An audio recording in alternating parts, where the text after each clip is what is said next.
Hello, नमस्ते। आज मैं एक इम्पोर्टेंट टॉपिक आप सबके साथ डिस्कस करना चाहती हूँ। मेरा एक्सपीरियंस शेयर करना चाहती हूँ और वो क्या है, वो है ऑटिज़म एंड डाइट। एक्चुअली बहुत जन मुझसे पूछ रहे थे कि आपने डाइट फॉलो किया है तो कैसे किया है, क्योंकि हम थेरेपी कर रहे हैं तो डाइट नहीं हो रहा है, डाइट कर रहे हैं तो थेरेपी नहीं हो रहा है। दोनों को कैसे मैनेज करें, और अगर इतना मेहनत हम करेंगे, क्या डाइट से रियली कुछ हेल्प मिलती है, बच्चे का इम्प्रूवमेंट होता है? तो यही सब चीज़ मैं आपके साथ आज शेयर करूँगी और एंड में बताऊँगी कुछ ऐसे मतलब खाने का ट्रिक्स जो मैं सोम को खिलाती थी, कैसे देती थी। ठीक है, तो अभी हम स्टार्ट करते हैं कि ये डाइट होता क्या है और क्यों करना चाहिए।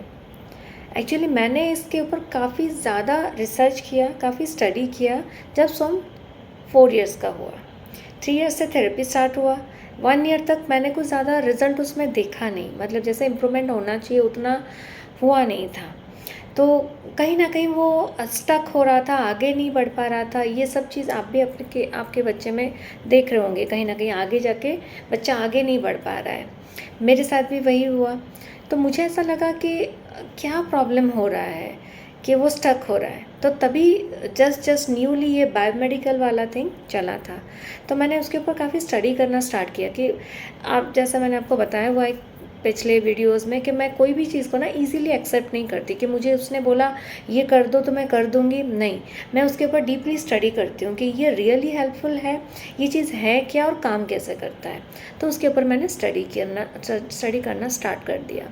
तो फिर मैंने ये जाना कि चलो एक बार टेस्ट करते हैं इंटरनल। एक बार, अब मैं बाहर से थेरेपी करा रही हूँ, अब मेरे बच्चे का इंटरनल चीज़ हेल्दी है या नहीं है, गट उसका प्रॉपर फंक्शन कर रहा है या नहीं कर रहा है, गट और ब्रेन का रिलेशन क्या है। तो वो सब का जितना मैं अंदर घुसती गई उतना मैं न्यू चीज़ें जानती गई। तब क्या हुआ, हम 5-7 पेरेंट टेस्ट, अपने सैम्पल स्टूल टेस्ट हमने यूएस भेजा। तो उसमें हमको पता चल गया, सारे का सबका रिपोर्ट आ गया, सबका मैंने फिर क्रॉस चेक किया। थोड़ा बहुत इधर उधर सबका आया था। ईस्ट वाला पार्ट, कैंडिडा वाला ईस्ट ज़्यादा है किसी में, और फिर विटामिन B12 की कमी है, मैग्नीशियम की कमी है, D3 की कमी है, एक्सेट्रा। तो वो सब पार्ट आप छोड़ दो, ठीक है। वैसे वो सब होता ही है। कैसे आपको पता चलेगा, आपको टेस्ट करने का ज़रूरत नहीं है। जैसे सोम में मैं देखती थी 4-5 दिन तक वो पॉटी नहीं जाएगा, उसका कॉन्स्टिपेशन का भयंकर इशू था, जाना ही नहीं है। और क्रैंकी सा रहना, बिहेवियर इश्यूज दिखाना, रात रात भर नहीं सोना। तो कहीं ना कहीं सेंसरी इम्बैलेंस होता है। साथ में जो खाना हम दे रहे हैं, क्या वो रियली उसको हेल्प कर रहा है, उसके बॉडी ग्रोथ के लिए, उसके ब्रेन डेवलपमेंट के लिए, वो हमको नहीं पता रहता है ना। तो वो हमको पहले जानना है। तो उसके ऊपर मैंने स्टडी किया। तो सारा रिपोर्ट लेके डॉक्टर के पास गए, डॉक्टर ने भी एक्सप्लेन किया, कुछ 14-15 सप्लीमेंट्स दे दिया हमको कि चलो आपको ये सप्लीमेंट्स देने हैं। But being a pharma person, मेरे दिमाग में ये था कि सप्लीमेंट तो मैं नहीं दूंगी, जो भी दूंगी नेचुरल फूड सोर्स से ही जो है उसी को उसको मैं दूंगी, और उसका फूड पूरा चेंज कर दूंगी। जो भी उसको मैं देती हूँ वो अगर उसके लिए हार्मफुल है तो वो मैं नहीं दूंगी, ठीक है। मुझे पता नहीं था इसलिए मैं दे रही थी पहले, बट अब पता चल गया तो अब मैं नहीं दूंगी, ठीक है। ये करके फिर मैंने प्रॉपर फूड चार्ट बनाया, क्या क्या देना है दिन भर में। जैसे आपको पता है कि गोल ओरिएंटेड मैं काम करती हूँ। थेरेपी के लिए जैसे मैं गोल बनाती थी कि मेरे बच्चे का ये वाला गोल आई कांटेक्ट पे काम करना है, तो उसके रिलेटेड मुझे एक्टिविटीज़ में सिलेक्ट करती थी, या मम्मा पापा बोलना सिखाना है तो उसके ऊपर एक्टिविटीज़ सिलेक्ट करती थी और काम करती थी।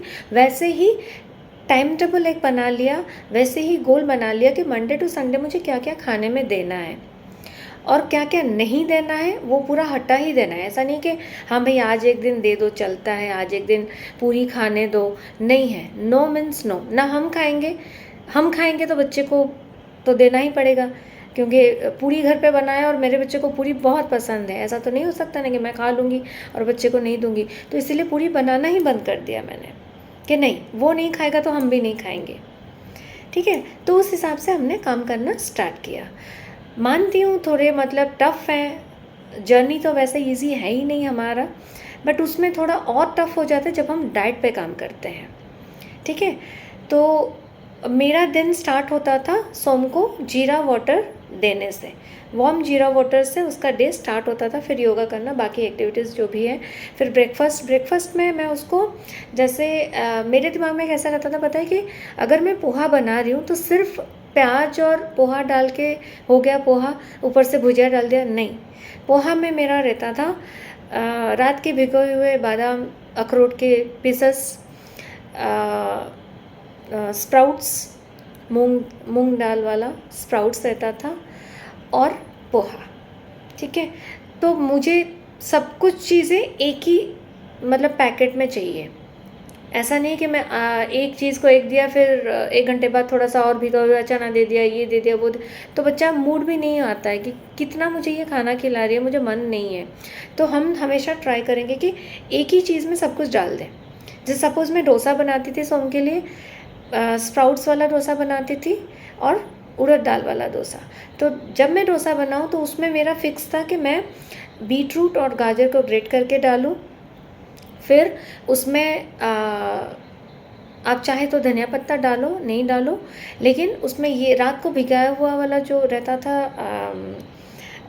ड्राई फ्रूट्स, जिसमें अंजीर है, अखरोट है, बादाम है, वो सबको पेस्ट बना के ये डोसे में डाल देती थी मैं। बस डोसा बना लिया, उसके साथ कोकोनट की चटनी। कोकोनट भी हमारे गट के लिए बहुत ज़्यादा हेल्दी होता है। कोकोनट ऑयल मैं यूज़ करती थी, ऑलिव ऑयल समटाइम्स, घर का बनाया हुआ देसी घी, बाहर का ख़रीदा हुआ घी नहीं देना है, चाहे जितना भी जो प्योर बोले।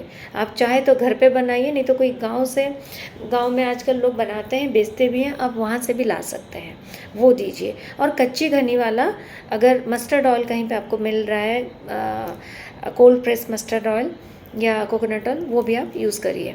ठीक है। तो दिन के खाने में उसका वही रहता था, खा लिया। फिर रात को सोने से पहले 1 स्पून मैं उसको कोकोनट ऑयल दे देती थी पीने के लिए, ताकि उसको कॉन्स्टिपेशन का प्रॉब्लम ना रहे। तो इस सब चीज़ों से ना, बहुत सारे सीड्स भी मैंने उसके खाने में डाला, जैसे चिया सीड्स, फ्लैक्स सीड्स, जो वाइट तिल आता है वो। तो चिया सीड्स को पानी में भिगो के, या कभी जैसे कोई खाने में मतलब उसको डालना है मुझे, तो उसको पानी में भिगो के रखा और डाल दिया, मिक्स कर दिया, उसको पता भी नहीं चलता था, वो खा लेता था। फिर फ्लैक्स सीड्स और वाइट तिल, इन सब का मैं पाउडर बना के रखती थी, ताकि उसका जब मिलेट्स वाला रोटी बनाऊँ, मोस्टली मैं जौ और रागी का बनाती थी, उसमें मैं डाल के मिक्स करके रोटी बनाती थी, उसके लिए पराठा बनाती थी मोस्टली। टफ़ है हमारे साइड, ईस्ट साइड में, उड़ीसा से मैं हूँ, वहाँ पे मिलेट्स का बनता ही नहीं है रोटी, हम लोग गेहूँ का खाते हैं और मोस्टली राइस रहता है। तो मुझे स्टार्टिंग में बहुत ज़्यादा दिक्कत आया कि नहीं बन रहा है, फट जा रहा है, नहीं हो रहा है, बट करती रही, मैं हार नहीं मानी, क्योंकि मेरे बच्चे को देना ही है, मैं गेहूं का आटा नहीं दे सकती। और ये भी एक चैलेंज आता है, आपने मेहनत किया, बना लिया, बट बच्चा खा नहीं रहा है, आपको तभी क्या करना है, उसके सामने मॉडल बनना है। जैसे हम सिखाते हैं, जंपिंग करना सिखा रहे हैं, हम कुछ बोलना सिखा रहे हैं, तो हम खुद बोल रहे हैं ना उस चीज़ को, तो वैसे ही बच्चे को भी हमें मतलब उसके सामने बिठा के ना, उसके साथ हमको भी खाना है। वाह टेस्टी, यम्मी, तो बच्चा ने देखा एक्सप्रेशन, अरे अच्छा खाना है, ठीक है तो खा लो। हर दिन मैं उसका मेनू चेंज करता है, ऐसा नहीं कि आज मैंने ये दिया तो कल भी वही दूंगी, परसों भी वही दूंगी, नहीं है। आज एक चीज़ है तो कल मैं दूसरा बनाती थी, परसों तीसरा, हर दिन उसका मेनू अलग अलग रहता था। अगर मैं सिंपल ऑमलेट भी बनाऊँ तो ऑमलेट में भी वेजिटेबल कट्स रहते थे, जैसे कैप्सिकम, कैरेट, बीटरूट, ये डाल दिया, या आप स्प्राउट्स भी डालती थी उसमें 1 स्पून, फिर एक हेल्दी ऑमलेट बनता था। उसको मैं उसके रागी वाले परोठे में डाल के रोल बना के, प्याज का स्टफिंग देके वो करके उसके लिए रोल बनाती थी, क्योंकि उसको रोल पसंद था। तो उस हिसाब से आपको ना थोड़ा मतलब आपके बच्चे के टेस्ट के हिसाब से आपको खाना बनाना भी पड़ेगा, है ना। थेरेपी के साथ साथ डाइट भी फॉलो करना होगा। टाइम टेबल एक बनाइए, टाइम टेबल के हिसाब से आप करिए। इनिशियल डेज में थोड़े दिक्कत आते हैं, मानती हूँ, बट धीरे धीरे प्रॉब्लम सॉल्व हो जाएंगे। हमें आदत सी पड़ जाएगी, सुबह 5 बजे उठना है, रात को 11 बजे सोना है, ठीक है। तो हमें आदत पड़ जाती है काम करके जल्दी जल्दी में काम करना, फास्ट फास्ट करना, क्योंकि फिर ये भी करना है, वो भी करना है, वो भी करना है, थेरेपी भी मिस नहीं कर सकते, ठीक है ना। उनको बहुत सारी चीज़ें सिखाने भी रहती है, उस हिसाब से आपका टाइम टेबल आप मैनेज करो, हो जाएगा। आप लोग भी आपका एक्सपीरियंस मेरे साथ शेयर कीजिए, अगर आप कर रहे हैं तो कैसे कर रहे हैं, अगर आप नहीं किए हैं तो मेरे जर्नी से आपको क्या सीखने को मिला, आप कैसे फॉलो करेंगे, तो मुझे भी थोड़ा मोटिवेशन मिलेगा। चलो ठीक है, मैं किसी की काम आई, मैंने किसी का हेल्प किया, और फाइनली ये बताऊंगी कि क्या ये रियली हेल्प होता है, हम इतना मेहनत करेंगे और हमें रिज़ल्ट मिलेगा। जी हाँ, 100% मिलेगा। ये मेरा प्रैक्टिकल एक्सपीरियंस है सोम के ऊपर। जो बच्चा इतना हाइपर था, थेरेपी भी मैंने कभी बंद नहीं किया उसका, मतलब घर पे मैं पूरा टाइम टेबल बना के उसके साथ काम करती थी। जितना रिज़ल्ट मुझे नहीं मिला, कहीं ना कहीं स्लो हो गई मैं, वो चीज़ फास्ट हो गया जब मैंने डाइट फॉलो किया, ठीक है। स्ट्रिक्टली फॉलो करना है, बाहर का खाना नहीं देना है, रेस्टोरेंट का खाना नहीं देना है, जब तक बच्चा ट्रैक पे नहीं आ जाता है। अभी सोम सब कुछ खा रहा है, क्योंकि वो अपने बॉडी से ना वो जो टॉक्सिन्स है वो निकाल ले रहा है, उसका बॉडी खुद ब खुद को रेगुलेट कर रहा है, सेंसरी सिस्टम्स इंटीग्रेट हो गए हैं, इसलिए अभी वो खा रहा है। कभी कभार हम रेस्टोरेंट जाते हैं, कभी कभार समटाइम्स मंथली वंस कुछ सेलिब्रेट किया या ऐसा, मोस्टली मैं घर पे ही उसका हेल्दी खाना बनाती हूँ। उसको अगर मन है ये खाने का, बिरयानी खाने का या कबाब खाने का या कुछ भी, पनीर फ्राइड राइस खाने का, सब कुछ मैं घर पे ही बनाती हूँ आज भी, ठीक है। तो आप लोग ट्राई करिए और अपना एक्सपीरियंस मेरे साथ शेयर करिए। Thank you.